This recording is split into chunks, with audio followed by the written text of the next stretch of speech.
What made you break the bro code you swore was sacred? My best friend Liam's 8-year-old daughter Sophie came to my apartment at midnight with her backpack and her stuffed rabbit. When I opened the door, she whispered, "Uncle Derek, Daddy's friends are coming tomorrow and I need to hide." Her hands were shaking so hard she dropped the rabbit twice. I picked it up and asked what she meant by hiding. She pulled up her sleeve and showed me cigarette burns in a pattern on her forearm.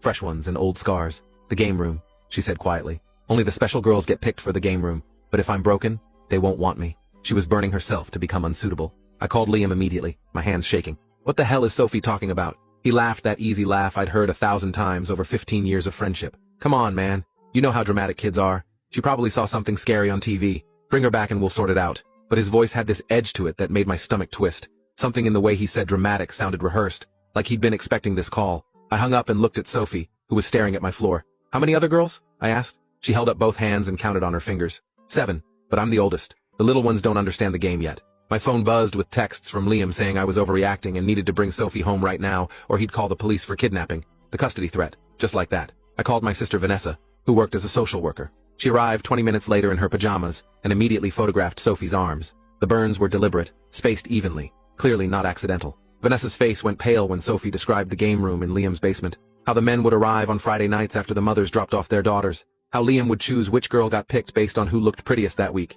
Sophie said she'd been burning herself for 3 weeks trying to make herself ugly enough to avoid selection. Vanessa called her supervisor while I sat with Sophie, who was falling asleep on my couch. My phone kept buzzing with Liam's messages getting angrier. He said I was destroying our friendship over nothing, that Sophie had behavioral issues and made up stories for attention, that his lawyer would have me arrested by morning. But I couldn't ignore what I'd seen on that little girl's arm, or the terror in her voice when she talked about tomorrow night. The supervisor arrived at 1 in the morning and took Sophie's statement while recording everything.